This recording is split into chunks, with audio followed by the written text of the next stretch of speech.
Hi, I'm Wendy Yi, and welcome to the Dice Tower. Today I'm going to be talking about my top 10 adventure games. Now, this was an interesting list for me to make because I tend to play very dry Euros with, the theme that's like trading in the Mediterranean, which I guess is an adventure in its own right. But I feel like I'd get a lot of pushback if that was all my games. So let's go ahead and get started, and let's see if I was able to find anything other than that to put on this list. Starting off with number 10 on my list, this is Pirates of Maracaibo, and this is probably the most Euro-y of all of the games on my list, so I think I did a pretty good job. And in Pirates of Maracaibo, you are pirates that are moving around, hopping from island to island, buying up cards, upgrading your ship, getting treasure, and burying that treasure.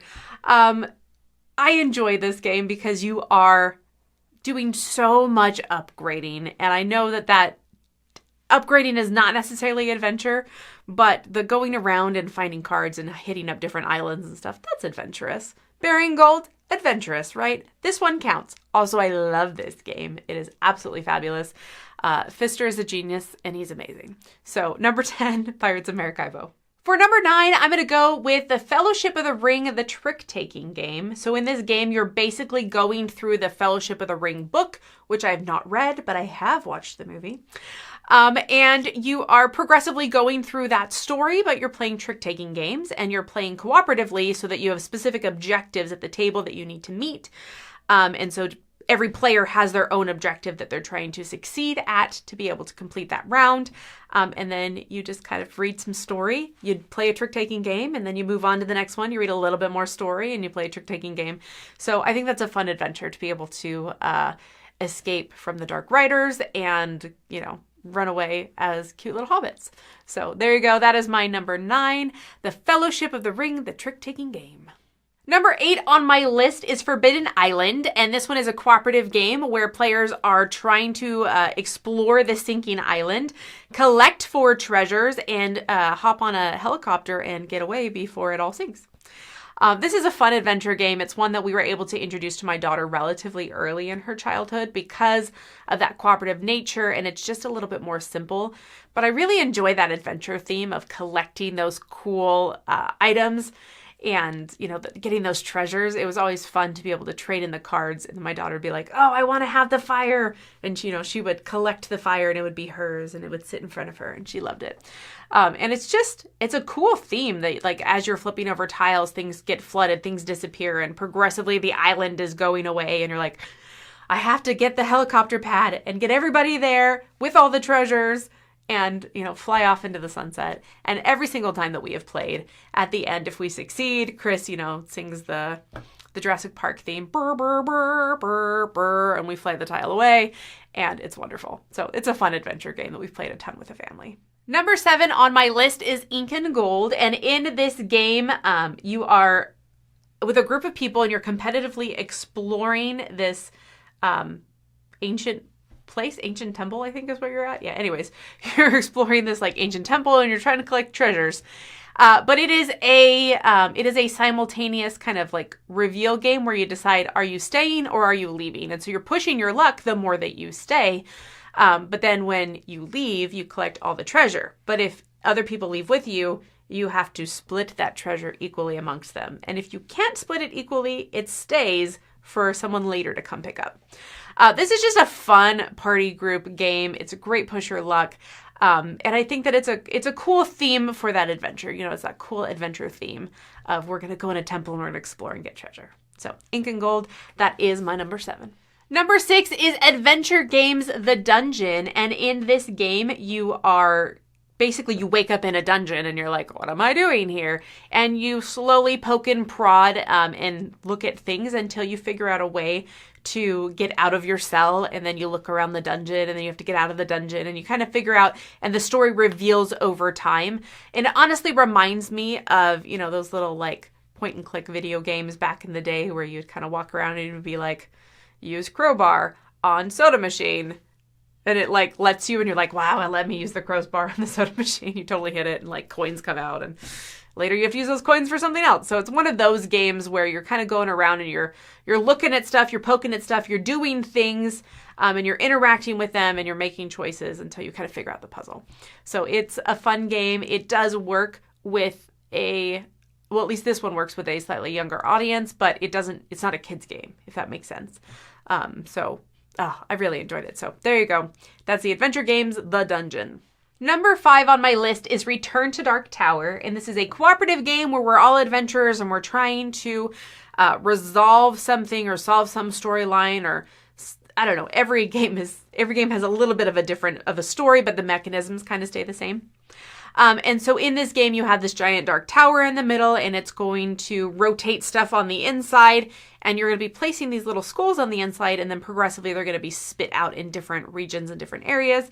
And you don't want too many skulls in certain areas because that's really bad. And so you're constantly trying to mitigate that while running around and fighting bad guys and leveling up, you know what I mean? Like getting yourself stronger and increasing your abilities and stuff. So it's a fun adventure game. There's some cool stuff going on, and I like that it's app assisted, so it cleans up a little bit of just kind of the upkeep stuff that you see in some of these more thematic games. So Return to Dark Tower is a good one. Number 4 on my list is Adventure Tactics, Domains Tower. I don't know how to pronounce that name. So in Adventure Tactics, you are basically playing like a very quick level up RPG boss battler. So you have this player deck, and you choose some sort of race and abilities. So you're like, okay, I'm going to be a wizard, and you have the wizard's deck. And then after you beat a boss, which does his own cool little things, and you fight and you do stuff, you're like, okay, do I want to be a level 2 wizard, or do I want to, what do you call it? Not dual combat. Anyways, when you have 2 abilities, there's a word for that. You guys should tell me in the chat. The word for that. Cross ability? What's that word? So basically you could be like, I'm going to be a wizard and a fighter. And then progressively, as you move up to certain levels of wizard and fighter, then, maybe you can become a barbarian later, or I don't know, a cleric or something. And so you're like putting together these abilities, or you're just leveling up in one particular path. So you get to play kind of that cross-class. Is that the word? Cross-class? Class-cross? So you're going to basically level up after every single game. But then also the bosses are all different, and it's fun to really see how they are programmed differently so that they feel different and you require different fighting abilities or like tactics behind it. So there you go. Adventure Tactics. It's all about the tactics, baby, and the leveling up. Number 3 on my list is Pandemic Legacy. And honestly, Legacy games are so good, especially when they like slowly reveal story over time. And I think that Matt Leacock and Rob Daviau, that combination is just such a good Legacy combination. And so I'm not going to pick a season. I'm not going to pick whatever, but I'm just going to say Pandemic Legacy, because it's such an adventure going through the story as you slowly, in season 1, you're trying to figure out what the heck is going on. Like, what is going on with the diseases that are out on the board? What is this mysterious new disease? And then in season 2, you were like exploring because the world's gone to pot because diseases took over. And you're trying to like explore the new world, and you're slowly increasing the map size. And then in season 0, you're going back in time and learning about, previous diseases. And anyways, there's just other stuff going on. They're all good. They're all good. Just play them, right? They're an adventure. Pandemic Legacy, so good. Number 2 on my list is Gloomhaven, and I would probably say Jaws of the Lion, though honestly I've played less of Jaws of the Lion and I've played more of regular Gloomhaven, but Jaws of the Lion just streamlined everything. So either one's good. Just play Gloomhaven, right? So in Gloomhaven, you're these adventurers, and it is a legacy style game where you are placing stickers on boards, and you are increasing and decreasing your hands and your decks and stuff. And you're just going on this adventure, and the story is so good. And so you're in this story, and you're basically going through these like dungeon crawls, and then you're back into stories making choices, and then do more dungeon crawls, and you level up your characters. It is just such a fun adventure, and I have so many good memories of playing Gloomhaven. And so it's a number 2 because I've put so many hours into this game. Last on my list for adventure games is another heavy story-based game, and this is Destinies. And this one is app-assisted as well, like Return to Dark Tower. But I feel like the app just really, really helps you with this story. You literally like hold it in front of you for all your turns, and you just like push on stuff.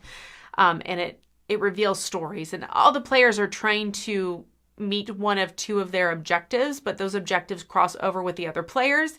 And so you're going through and you're like, okay, I need to find this many, fiends and kill them or something. That's one of my objectives. But then someone else found a fiend and you're like, okay, don't take care of that fiend before I get there. You found it. I want it. I hope you don't want that fiend. And sometimes people will do it anyways. They'll be like, I don't want a fiend, but I'm going to do this because I'll get treasure and I'll get bonuses for it.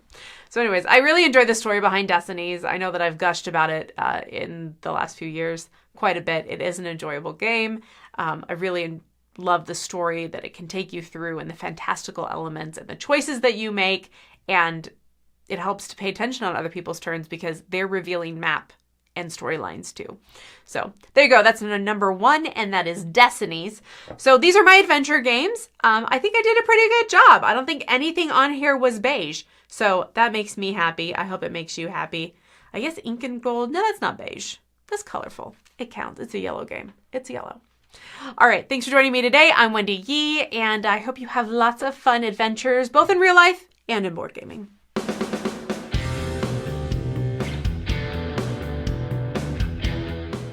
Hey everybody, thanks for watching another video on the Dice Tower. Hey, do you want to know what's going on with Dice Tower? Do you want to know about our events, our cruises, special things that we're going to do live here in the Dice Tower? Subscribe to Dice Tower Digest. Go to dicetowerdigest.com. It's a newsletter that we send out bi-weekly. We won't use your email for anything else. This is just to get you some information about the Dice Tower so you'll be up to date. Thanks for watching. Cross-class. Class-cross? Why can I not think of that word? Multi-class? Variable class. Maybe it is multi-class.